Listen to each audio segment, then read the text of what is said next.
Bienvenidos nuevamente a Teogonía Universal. Les recordamos que participen con nosotros, estamos directamente en el chat o en el correo de voz en la página principal de redholística.com. Como hemos platicado en la semana anterior, hace escasamente 60,000 años, el ser humano por instinto creó la institución de la familia y en ella se ha desarrollado y ha crecido durante toda esa época.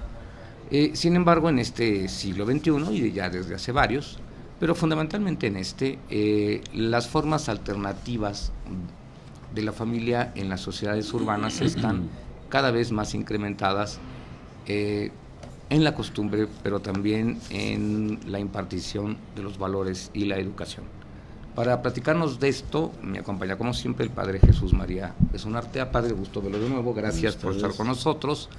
Y la pregunta, Padre, que había quedado desde la semana anterior: ¿cambiará con el tiempo la familia? ¿Un cambio en la forma de estructurar a la familia permitirá que los valores, que la educación, que la cultura y todo aquello que le es necesario espiritualmente al ser humano continúe, o solamente en la familia que consideramos tradicional será posible? Ay, sí, pues es esa pregunta que ¿quién la contestará? Una de las cosas que aparece aquí en este documento que mencionamos sobre la familia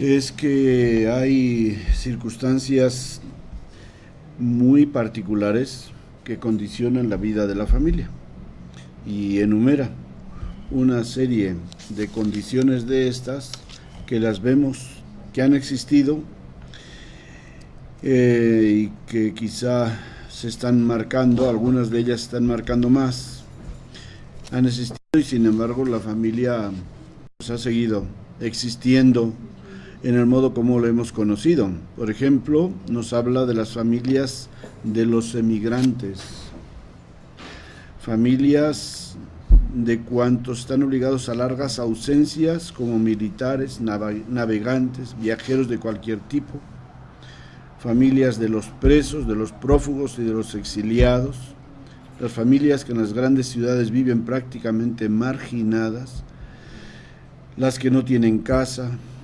las incompletas o con un solo de los padres, las familias con hijos minusválidos o drogados, las familias de alcohólicos o alcoholizados, las desarraigadas de su ambiente cultural y social o en peligro de perderlo, las discriminadas por motivos políticos o por otras razones, las familias ideológicamente divididas, las que no consiguen tener fácilmente un contacto con la parroquia, las que sufren violencia o tratos injustos a causa de la propia fe, las formadas por esposos menores de edad, los ancianos obligados no raramente a vivir en soledad o sin adecuados medios de subsistencia. Todo esto, ¿te suena? ¿Cómo no? Digo, ¿te suena como algo real y real, que es la sociedad actual, del presente y del pasado? Sí. Bueno, digamos que esto no ha sido suficiente para cambiar el rumbo o la naturaleza de la familia.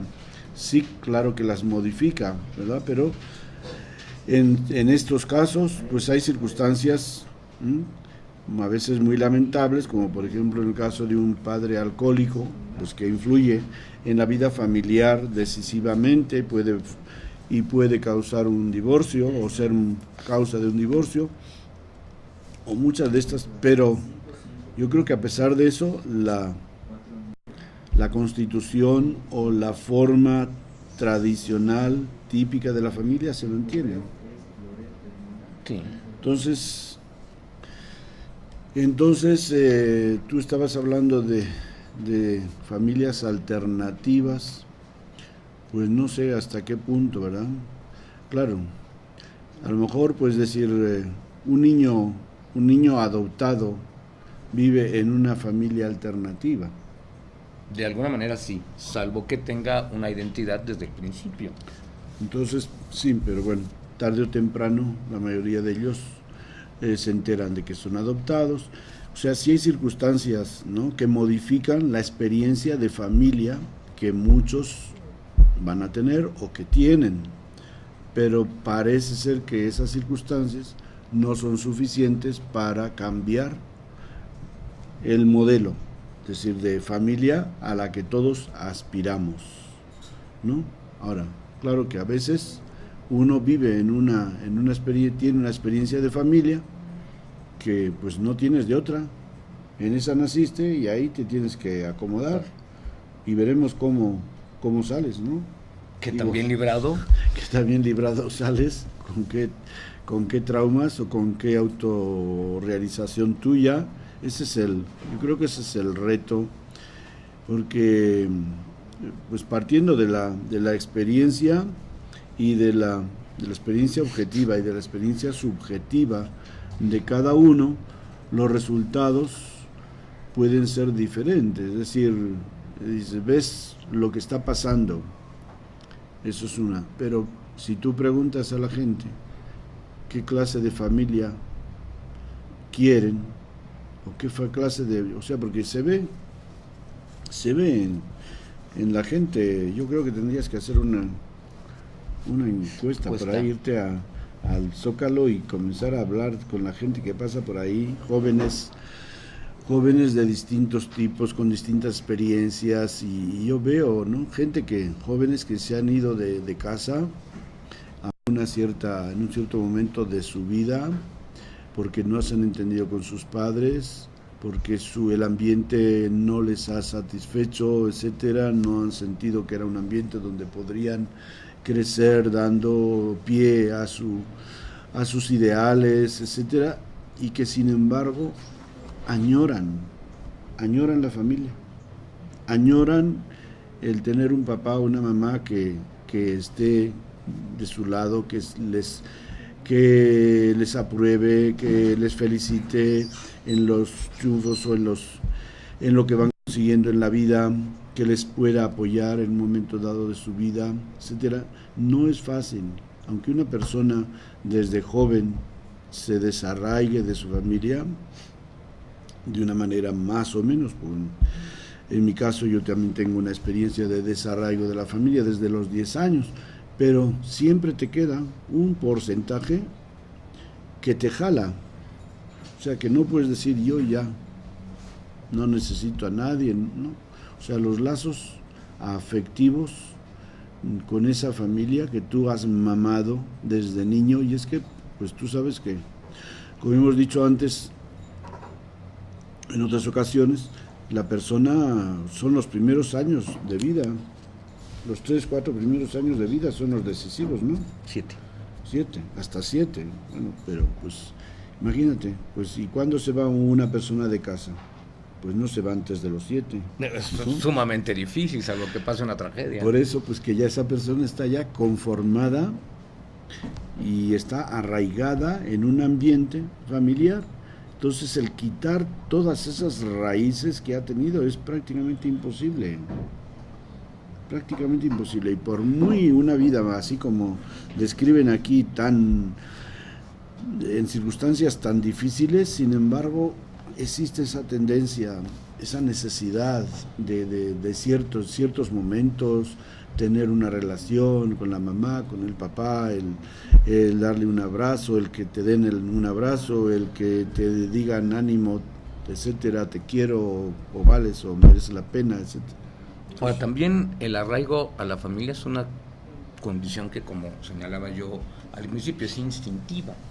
El ser humano ya instintivamente trae en su bagaje genético el hecho de vivir en familia. Por eso. Pero en las sociedades actuales existe una condición, sobre todo en las sociedades urbanas, donde esta visión de la familia empieza o ya se ha ido prácticamente desvirtuando y cambiando, incluso en la búsqueda de nuevas supuestas formas de familia aparentemente tradicional, pero con personas, por ejemplo, que es una tendencia a crear este nuevo tipo de familia. Aquí la pregunta de algo que nos comentaba usted, la familia también es la base de la identidad de los seres humanos. ¿Qué pasa cuando una familia sufre estos cambios? ¿Qué pasa con la identidad? Y sobre todo, ¿qué pasa con el aprendizaje, el interiorizarse en los valores más fundamentales de un ser humano y en los valores también religiosos? Pues sí, pero esos son temas que están sobre el tapete. Pero o sea, hay algunos países que están aprobando, por ejemplo, pero ¿cuántos serán? Los que han aprobado, por ejemplo, que los matrimonios de parejas homogéneas o homosexuales, de hombres o de mujeres, puedan adoptar hijos. Ni que yo sepa, nadie todavía. Sí. ¿No? No. Ninguno. No, o sea, lo que pasa con entonces ese es un tema muy difícil, ¿no? Por eso tampoco se dice, bueno, yo estoy a favor o no estoy a favor. Es que depende de situaciones. A veces tú puedes conocer una familia o una pareja donde puedes ver que ese niño, si son dos hombres, pues puede recibir una buena educación. Ahora, ese niño, que el cariño de la mamá, esa es muy buena pregunta. O sea, puede recibir, como dices tú, una orientación buena como varón, ¿no? Porque es una pareja de hombres. O puede recibir una buena orientación como mujer, porque son dos mujeres casadas, ¿verdad? Según él, donde está aprobado el matrimonio entre homosexuales. Ahora bien, esa niña que crece con dos mamás y el cariño del papá, ¿dónde está? O la presencia del papá, ¿dónde está? Ahí es donde viene esa pregunta que le decía yo, ¿qué pasa con los conceptos de identidad? Sí, por eso yo conozco pues esos casos de personas así y que sí son gente individualmente a todo dar. O sea, el chiste quizá no es, porque a veces, en este caso, cuando tú hablas con parejas de hecho o civiles, con el matrimonio civil de homosexuales, hombres o mujeres, pues las ves y son personas pues tan maravillosas como cualquier otra persona. Pero, por decir, ¿puedes confiar un niño o una niña a esas parejas? Claro que los puedes confiar.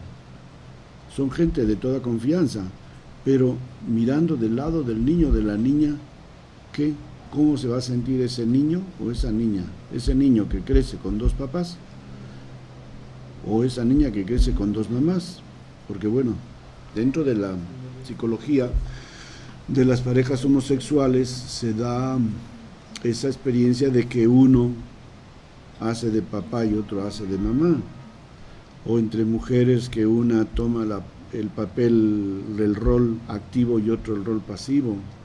Pero cosas entre ellos, en el modo de vivir, de convivir como pareja, pero todo eso, ¿en qué medida va a influir o lo va a percibir la criatura que tienen a su cargo?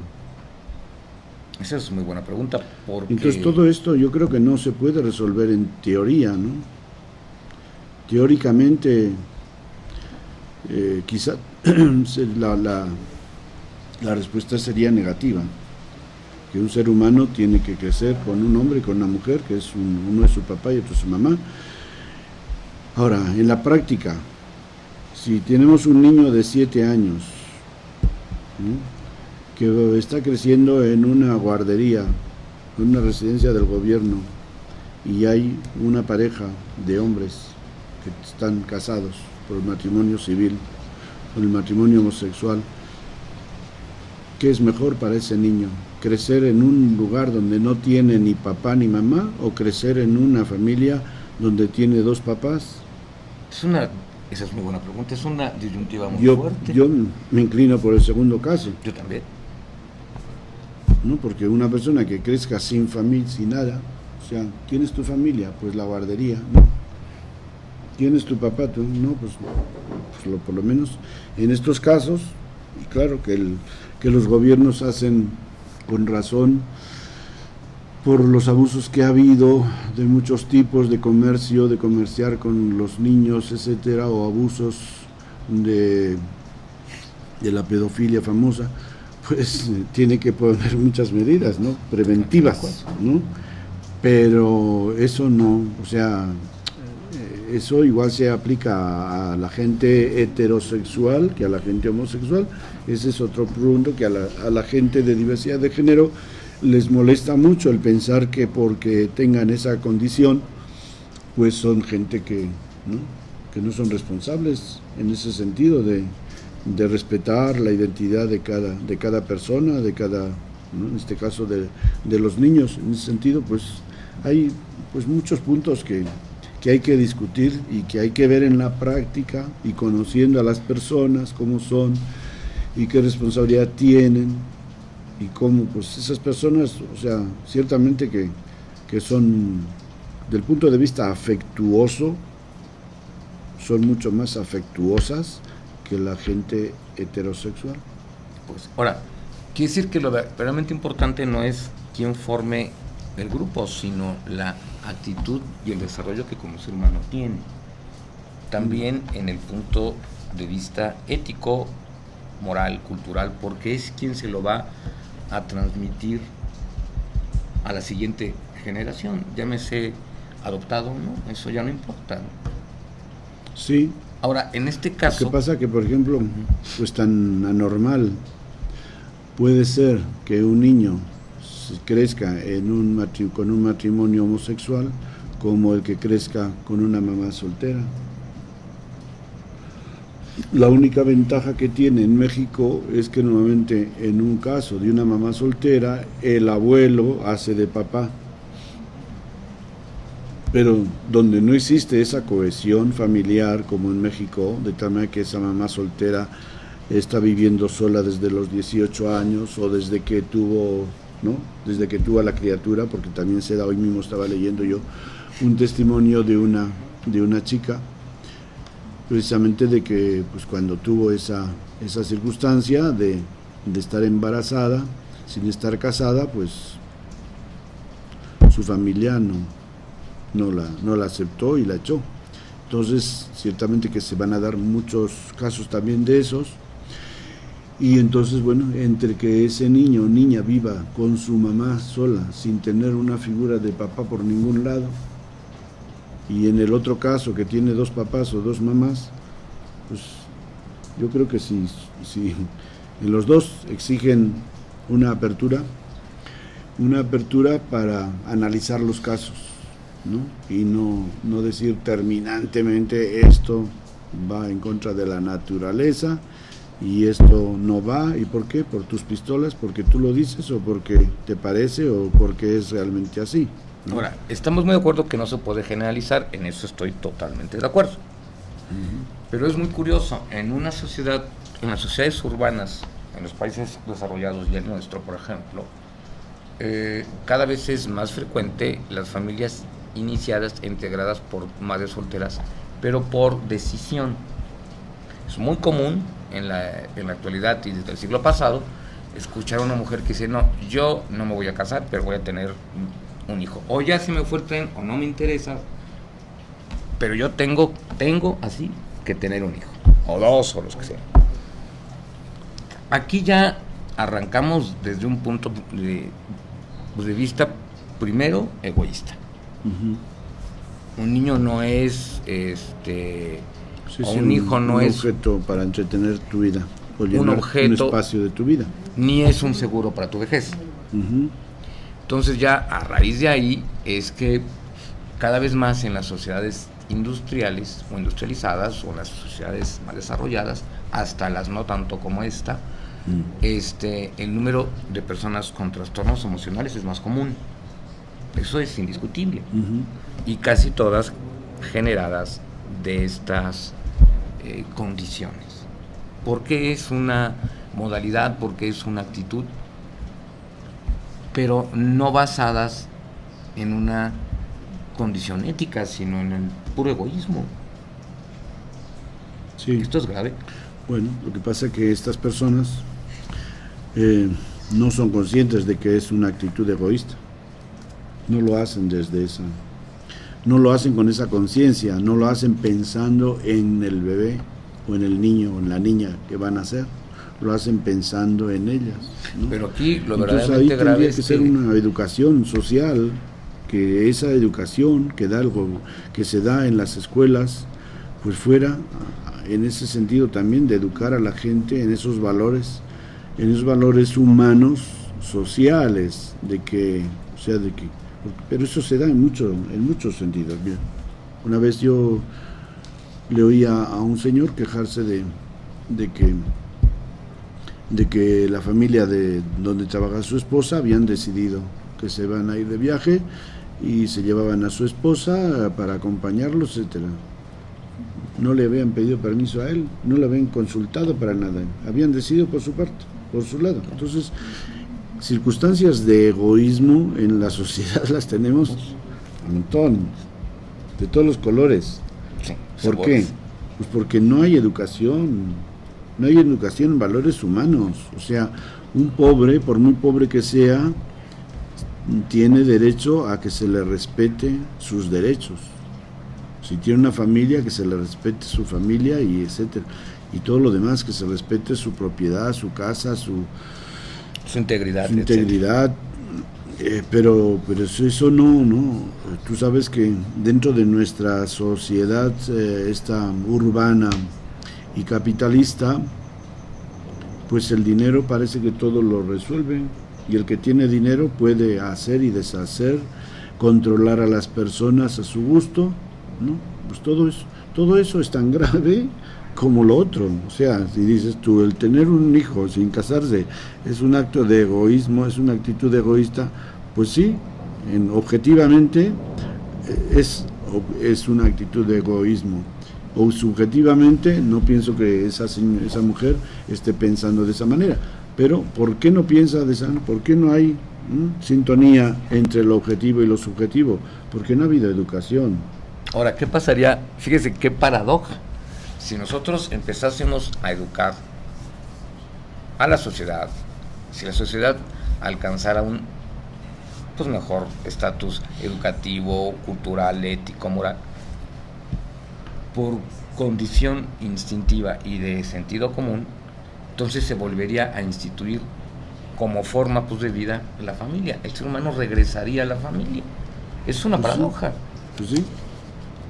Claro, por eso, pues aquí en los documentos de la Iglesia se habla tanto de los peligros, de las amenazas que encuentra la familia en la actualidad, y cómo pues la familia cristiana debe de tener claro pues esto que dices tú, ¿no? De la Constitución. Dices, la familia es una institución natural. Al ser humano, ¿quién le ha educado para vivir en familia? Eso diríamos, es el instinto. El instinto humano le ha llevado a que la Biblia lo explica diciendo que no es bueno que el hombre esté solo, ¿no? Así es. Entonces, eso que sentimos nosotros, de que el ser humano no viva solo, que forme una unidad aislada del resto, todo eso se ha manifestado y se ha proyectado en la existencia de la familia, ¿verdad? Pero Es un misterio, es un interrogante. Si me dices, bueno, ¿y por qué se ha destruido ese? ¿Por qué está en peligro de que esa institución tan básica se esté destruyendo y se esté ignorando, amenazando y que no, como que no se valore el sentido? Pues entonces son preguntas muy graves, muy serias. La Iglesia da su aportación al hablar de la doctrina social de la Iglesia, pero no sé si los gobiernos toman en serio todo esto. No, definitivo, es público y notorio que no es una crítica descarnada, es una realidad objetiva. ¿Y qué pasa pues y ahora resulta que la Iglesia, por defender estos derechos, se la ve como anticuada?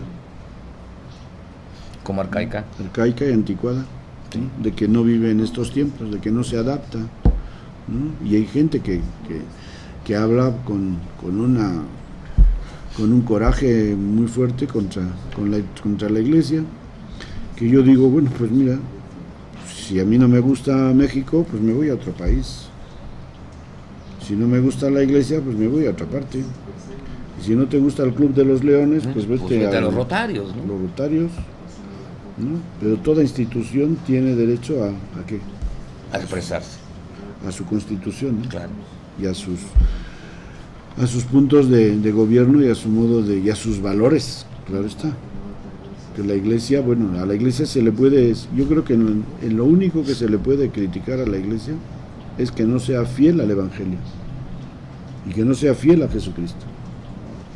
Todo lo demás, si todo lo que hacen es en fidelidad a Jesucristo y al Evangelio, pues está en su derecho de organizarse como crea conveniente, ¿no? Y claro, pues si comparamos el derecho canónico con el Evangelio, pues a lo mejor decimos, hombre, pues como que, ¿no? Si no va. Vamos a dejar de lado el derecho canónico y a ver si nos gobernamos con el Evangelio, ¿no? Al menos dentro de la Iglesia, ¿no? Y pues es un gran cuestionamiento, ¿no? De que hasta qué punto, ¿no? Podríamos prescindir de muchas leyes que existen ahora en la actualidad, y lo que el Papa nos dijo hace poco: no cierren las puertas, ¿verdad? No cierren las puertas. Y pues hay mucha gente que se siente que las puertas se les cierran por ciertas condiciones. Ahora hay que ver, ¿no? Si realmente esas puertas, cerrar las puertas a nadie se le puede abrir, o sea, cerrar, ¿no? Es decir, a mi oficina puede venir cualquier persona con cualquier problema, y si yo sé que está divorciado, que es ateo, que es transexual, o que vive con su pareja homosexual, etcétera, esté o no esté de acuerdo con la moral de la Iglesia, yo no le puedo cerrar las puertas. Yo le tengo que escuchar. Tengo que saber cuál es su asunto, cuál es, como decimos comúnmente, su problema, ¿no? Y ya después de todo eso, le podré decir cuál es el parecer mío o de la Iglesia, o qué palabra le puedo dar, pero no cerrarle las puertas, porque la Iglesia, decimos, es madre, no es solamente maestra, es una madre, y como madre está encargada de ser proyección del amor de Dios, ¿no? Y entonces no puede de a tiro rechazar a nadie porque te vea, ¿no? Entonces imagínate que tú te vienes a mi oficina un día vestido, ¿no?, como una dama engalanada, y de a tiro yo te veo y te digo, vete de aquí que no te quiero ni ver. Pues no, eso es ilógico. O sea, yo no, en ese sentido la Iglesia tiene que abrir las puertas a todo el mundo, escuchar a la persona, conocer su vida, su caso, su experiencia, y desde ahí darle una palabra, que por lo menos sea una palabra de aceptación, de benevolencia, como lo haría Jesucristo. hacia cualquier persona. Ahora, padre, aquí en los mismos términos en los que habla Francisco I, es una realidad de las sociedades urbanas. La familia es quien le está cerrando la puerta a la iglesia. Y lo grave no es que se la cierre a un grupo en particular de la sociedad que es la iglesia. Lo grave es que se le cierra a inculcar los valores más fundamentales que debe tener ética y moralmente un ser humano, que están implicados en la religión. Todas las religiones importantes se fundamentan en el entendimiento y vivir los valores fundamentales y universales del ser humano. ¿Qué pasa si la propia familia cierra el entendimiento de estos? La familia es el motor de la educación y de inculcar estos valores. Si la propia familia cierra esto, pues qué clase de familia entonces estamos creando. Bueno, pues eso es fruto del fenómeno que llamamos de los alejados, que es un hecho que no lo podemos negar. O sea, sabemos que hay una multitud muy grande en todos los países católicos de alejados. Ahora, ¿por qué se han alejado?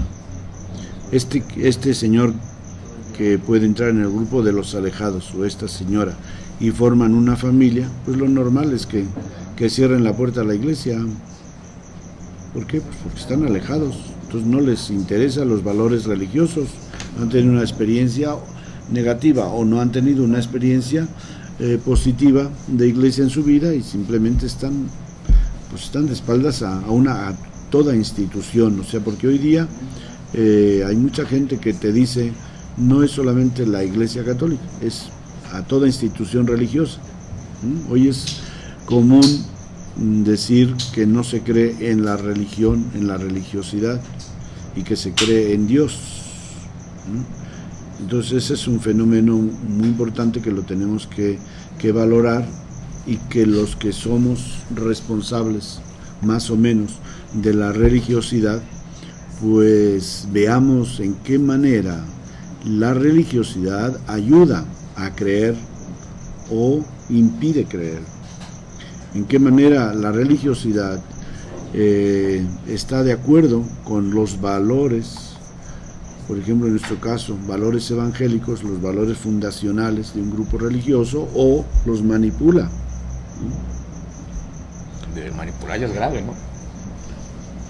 Pues es grave, pero eso lo vemos en nuestra iglesia católica. Ha habido manipulación, mucha manipulación de valores, inclusive, ¿no? Que por ejemplo, el valor de la salvación eterna, pues ha sido un valor que se ha manipulado bastante, ¿no? En lugar de presentarlo como una oferta y como un regalo, se ha presentado más como una amenaza. Mira, esto como un objeto.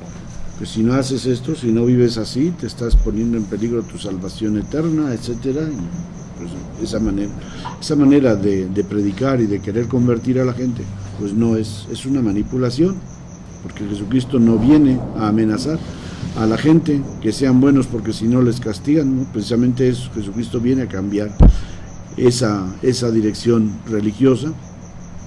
Y así podemos hablar de otros criterios religiosos en los cuales pues se crea, por ejemplo, la idea de puritanismo también es una forma ya de fe francamente fanática. Y también se ha cultivado mucho, que es sinónimo de hipocresía, ¿verdad?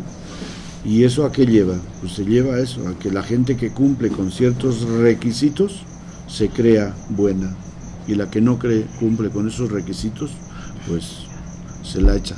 Pero se la echa fuera, se la excomulga, etcétera. Medieval, ¿no? O sea, Dios no me pone requisitos, ¿no? Pues será medieval o será... O muy manipulada, o francamente, antigua, o muy antigua, pero... Funciona así, sigue funcionando. Hoy día, este valor de la religiosidad popular, que se ha encomiado mucho en Latinoamérica y todavía se sigue valorando. Pues para otras personas, pues se ve, sobre todo en muchos aspectos, se ve como un impedimento y un obstáculo y una piedra de tropiezo contra la evangelización, porque hay mucha de esta gente que está aferrada a sus tradiciones religiosas en las cuales no entra el evangelio por ningún resquicio. Ellos tienen una seguridad en sus prácticas que una renovación litúrgica, por ejemplo, en el modo de celebrar la Cuaresma, en el modo de celebrar la Navidad y otras fiestas, etcétera, ahí no hay padrecito que pueda entrar. ¿Por qué? Porque siempre se ha hecho así. Y así se seguirá haciendo. Y así se seguirá haciendo. ¿Por qué? Porque así nuestros antepasados. Y entonces eso se considera como un acto de fidelidad, o lo contrario, como un acto de traición a nuestra herencia. Y los famosos usos y costumbres y demás, pues todo eso se manipula, se sigue manipulando también, ¿no? Porque todo ser humano no solamente tiene derecho, tiene necesidad de evolucionar. ¿Cómo vas a tú tener unas áreas en tu vida donde no hay evolución? ¿No? Ahí estamos, nos anclamos en el siglo XIX, en el siglo XVII, y ahí así se ha hecho y así se va a hacer, seguir haciendo. Pues no. Y en lo religioso, pues no, pues así no puede ser. La iglesia demasiado anquilosada estuvo durante siglos, ¿no? De tal manera que en el siglo XX, pues ha habido unos cambios, a pesar de que mucha gente piense de que la iglesia sigue tan trasnochada, sin embargo, ha habido unos cambios grandísimos en moral, en liturgia, en la lectura de la Biblia, en la relación con el mundo y las cuestiones sociales, etcétera. Unos cambios tremendos, ¿no? Pero te encuentras luego con unas piedras, que se te rompe, si no es la quilla, se te rompe cualquier buena intención. Padre, aquí surge entonces también otro problema. Cualquiera que conozca los evangelios, cualquiera, y no hace falta ser un erudito, se da cuenta que el evangelio es la comprensión y la vida de la comprensión, la tolerancia, la fraternidad y la compasión, los valores universales más grandes que puede existir en un ser humano. Cualquiera que escuche las palabras de Jesús. ¿Qué pasa en una sociedad que le cierra la puerta a esto? Por muy en familia que esté, por muy hecha de una familia tradicional o de familias tradicionales. Bueno, yo creo que no existe eso. O sea, si la familia le cierra la puerta a la religión y a los valores de las religiones más importantes, a los valores que conste. No, yo creo que les cierra más bien la puerta a las instituciones, pero no a los valores. Y entonces ahí es donde tenemos que trabajar mucho en cambiar la imagen de la institución, de que las instituciones sean más flexibles, más asequibles, más humanas. Que una institución religiosa sea más humana, aunque suene... Sí. Suena raro. Claro. Si si yo puedo pensar si la cultura mexicana tiene muchos valores o tiene muchos defectos, ¿verdad? Pero si yo quiero ser yo quiero vivir en México, yo tengo que adaptarme, tengo que hacerme mexicano con los más y los menos. Y si hace falta ser impuntual de vez en cuando, pues soy impuntual. Bueno, para ser mexicano, ¿no? Claro. Quiero decir, hay cosas que son accidentales y otras que son esenciales, en las cuales quizás no podemos ceder. Pero es que de esa manera, es como decir, hablar una lengua. Si tú vas a vivir entre los tarahumaras y no hablas su lengua, No, pues ya caminé. ¿No? Es obvio que no voy a Podrás hacer nada. decir, no, es que esta lengua es muy rudimentaria y que quién sabe, no importa lo rudimentaria que sea. Tú tienes que aprender esa lengua para comprender la psicología de estas personas, para que tú estés demostrando que aceptas esa cultura, para que ellos te acepten. Ya desde ese conocimiento podrás tú decir si es mejor o peor o no, porque toda lengua, en este caso, es la proyección de una psicología y de una cultura. Y obviamente una lengua puede ser más rica, obviamente que no es lo mismo una lengua del siglo XX que la lengua en el siglo XV. ¿Por qué? Porque las necesidades son distintas. Entonces obviamente que tenemos que inventar palabras o las agarramos de otras lenguas. O las generamos y generamos otras Que en el cosas. siglo XV no necesitaban decir refrigerador. ¿Para qué? Ni internet. Internet, ni otras muchas cosas que no existían, ¿no? Entonces, hay culturas que son, o pueblos, o etnias, que viven una vida muy sencilla dentro de su ambiente, y su modo de hablar, pues es como te digo, en Tagalog no existe el verbo ser, no existe el verbo estar, y sin embargo se habla, y no existe el verbo haber, pero hablamos igual. Se habla Nos igual, comunicamos. se comunica a la gente con la misma facilidad, pero más sencillo además. Más sencillo, porque cuantas menos palabras hay, la comunicación es más sencilla. Cuantas más palabras, pues de hecho, ¿no? ¿Por qué tú eres doctor y te pones a hablar a lo doctor y te entiendo la mitad de lo que me estás diciendo, Sí, claro. ¿no? Entonces, ¿para qué te sirve tanta palabra? No Para podrías comunicarme hablar, de nada. podrías hablar con el, es decir, si tenemos en lo que es la raza, ¿no? Usamos, por ejemplo, 5.000 palabras, ¿no?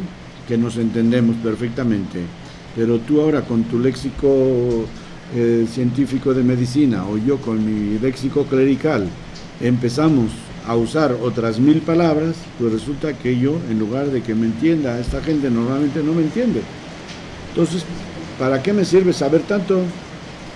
Como Sí, no me decía aquel, explico bien. un feligrés, dice, oye, qué bien habló el padre, no le entendí nada.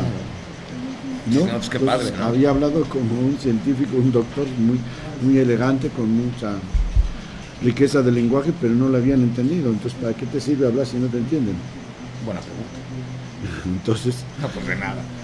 Pero no, yo me refería a esto, padre. O sea, es muy curioso, pero en las sociedades actuales la familia está más imbuida en inculcar los valores materialistas, los sí. valores de la formalidad social, el patrioterismo que está muy fuerte. No el patriotismo, que en las sociedades de Europa y de Norteamérica es sumamente notorio, Sí. etcétera. Y que, bueno, así como muy positivos no son, ninguno de esos. El patrioterismo, por ejemplo, es un chantaje social. Así es. En muchos países, en todos los países, todo lo que es patrioterismo, y en eso adolecemos mucho en América Latina, ¿no? de querer abogar porque nuestro país y que nos van a robar el país y que nos van a robar el petróleo y que nos van a, ¿no? O sea, esas cosas que son chantajes sociales, ¿no? Sí, de hecho, durante cuántas veces en otros países más al norte de la gente se ha ido y dejado pues matar por patrioterismos en otros lados del mundo. Eso es increíble. Es ridículo. Pero son valores que le ha inculcado la familia. Eso es lo verdaderamente grave. Bueno, sí, pero la familia en esos casos está influenciada por gobiernos chantajistas, imperialistas o totalitarios, Sí, todos, que sin imponen excepción. una doctrina, imponen una ideología a la gente, a las familias, sea en la escuela, sea en los medios a su alcance, ¿no? Cómo han influido en algunos países socialistas, pues todo la propaganda que se ha hecho a través de los medios de comunicación, ¿no? Esas horas exclusivas reservadas para el gobierno. Todo eso es una manera de estar manipulando y enajenando educando o manipulando la mentalidad de las personas. Educando sería a tal hora todo el mundo tiene que, si quieres oír la radio, tiene que oír esto. Así es. Y así, en otros países, pues sabemos que no es una hora solamente, sino no es la hora nacional solamente, sino que son muchas horas que tienen que aguantar a sus líderes, escuchándoles y queriéndoles, pues todo eso hace que, no, la familia, no sé, es como, pues es un material muy vulnerable, si quieres, o manipulable, que se puede usar para una cosa o para otra, ¿no? En contra o en favor. Y claro, obviamente, una vez que tú a los papás los manipules y los mentalices, pues claro, ellos van a educar a sus hijos con esa mentalidad. Pero no es la familia, no es la fuente de la mala educación, sino son las instituciones superiores. Es como es decir, en nuestras familias recibimos una religiosidad, ya se nos acaba el tiempo, 5 minutos. Recibimos una religiosidad muy tradicional, ¿verdad? ¿Pero por qué? Pues porque ellas la recibieron de la iglesia. Ellos lo recibieron de los sacerdotes que estaban en sus pueblos y que los predicaban eso, y claro, y luego pues la familia se hace, qué bueno que la familia se hace trámite para que educar a los niños. Por eso, para mí, como sacerdote y como párroco, para mí lo más importante es trabajar en las familias, educar a las familias evangelizadoras. Aquí una reflexión. Los seres humanos evolucionamos hacia la madurez o maduramos como tales en la medida en que nos cuestionamos nuestra educación, nuestra formación. Es también lógico que la familia evolucione cuestionándose la educación o los valores que ha recibido de la sociedad. O sea, sí, una familia tiene que discutir si los valores del patrioterismo son reales, sí. Pero tiene que pensar. Claro. Sí, y se hace. O sea, hay muchos ambientes humanos, hay muchos grupos pro familia en distintos países que luchan, como ha sido en México, por ejemplo, también han luchado contra ciertos programas que el gobierno ha querido implementar, ¿no? Ha habido grupos familiares de padres de familia que se han opuesto, ¿no? Pero luego les llaman traidores, padre. Bueno, pues sí, eso es un recurso fácil, ¿no? ¿Cómo no? Es como si tú vas en contra de mi opinión y te digo, es que eres un tonto. Pues es un chantaje, ¿no? Es una manera de un ataque personal que ya hasta ahí llegamos, ya no platicamos más. Pues sí. Lo que pasa es que las familias tienen que luchar por sus derechos y seguirán luchando, ¿no? Y pidiendo que el gobierno respete los derechos de la familia, porque el gobierno está al servicio de la familia, no la familia al servicio del gobierno. Sí. Así la institución original es la familia. Por tanto, todas las demás instituciones que van viniendo tienen que respetar los derechos de la familia. Y existir en función de ella. Y más las instituciones que se imponen, ¿verdad? Porque, por ejemplo, la iglesia, pues bueno, pues si tú quieres ser religioso, sé. O sea, no es una necesidad. Ahora, todas las instituciones del gobierno sí son necesidad. Sí, son imposición, sí, por supuesto. ¿Por qué? Porque si no, tú te vas a ver privado de ciertos derechos que los necesitas para llevar a tus niños a la escuela, donde de hecho existe el sistema que se ha prohibido en algunos países, el sistema de la familia autoescuela. Y creo que sí fue en España que se prohibió hace un año o dos. Y pues ese es uno de los derechos. ¿Por qué una familia tiene que llevar sus hijos a la escuela si no quiere? ¿Y por qué no le pueden dar obligada a capacitarlo? Pues sí, capacitarlo, sí, y que le hagan el examen y verán si está capacitado, ¿no? Pero no con los medios que el gobierno imponga. No, porque entonces iría en contra o podría ser disidente político. Como no estoy educado bajo los cánones de la política de mi gobierno, puedo ser peligroso. Sí, bueno, eso es lo que piensan, pero para eso están los exámenes, para ver cómo está educado esa persona. Pues, es que eso no les preocupa tanto, padre, qué tan educado está, sino qué tan adiestrado está. O mentalizado, ¿no? De acuerdo con los criterios sociopolíticos del país, ¿no? Son problemas. Bueno, pero pues ya. Y por último, padre, antes de que Arantxa nos corte el cable, una reflexión. Si la familia será, para bien o para mal, el futuro de la humanidad, pero también el futuro de una educación ética y moral correcta. ¿Qué tanto cree usted que esto siga este camino? ¿El ser humano seguirá fiel a su instinto? ¿A su instinto de crear una familia, de venerar sus verdaderos valores, etcétera? Claro, yo soy optimista. De que las cosas sigan igual. Yo también creo que... En todos los sentidos, entonces no podemos pensar que las cosas van a ir ya, que esto ya se acabó, que ya mejor que venga el fin del mundo y todo esto. No, es ridículo. Yo pienso que...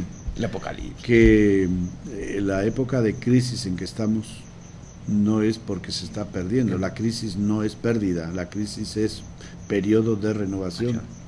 Y entonces lo que es sí, todas las crisis que tenemos, sea en lo social o en lo religioso, son oportunidades de cuestionar, de cuestionamiento y de decir, a ver, si tenemos que ir por la derecha, por la izquierda o por el centro, y cómo podemos equilibrar una cosa y otra, cómo podemos evitar los extremismos, los fanatismos, ¿no? Y las desviaciones que la sociedad a veces impone. Precisamente eso, sacrificar la institución a la humanidad, porque en cierto modo todas estas posiciones tan marcadas hacia la derecha o hacia la izquierda son porque sacrificamos al ser humano a una institución. Se sacrifica a la humanidad a una institución. Entonces, si tú entras a un partido de izquierda, pues ahí, ya, olvídate, ¿no? ¿Piensas o no piensas? Tiene que ser todo lo que pienses en la línea de la izquierda. Ya no se te ocurre, si piensas es un pensamiento de derecha, ya coartaron una tentación. Mi libertad de ideología política, o me la autocuarto. Y así, pero eso pasa ese es uno de los problemas que tenemos los seres humanos, que todos somos así, quitados tú y yo, ¿no? Casi todos son fanáticos, ¿verdad? Sí, casi todos. Y todos quieren que sean como ellos. Y así. Sí, bueno, es que ese principio de la homogeneidad en la sociedad es muy del siglo XX también, y por eso estamos tan masificados en la actualidad. Sí, es un principio que el ser humano lo lleva ahí dentro de sí mismo por su inseguridad. Así es. Lo que los psicólogos no por su madurez llaman por su inmadurez. Narcisismo acendrado, que lo mantenemos prácticamente todos los seres humanos, pero también porque somos ignorantes. Narcisismo educado. Pero también porque somos bastante ignorantes. Sí. Padre, nos dicen que ya hay que hacerle clic. Muchas gracias por el tema de la familia. ¿Cómo no? Muchas gracias por su compañía. Nos vemos el próximo viernes. Únicamente por hoy transmitimos en este día miércoles, pero nos vemos dentro de 48 horas. Muchísimas gracias por recibirnos y pásenla bien. Gracias, y para los del otro lado del Atlántico, buenas noches.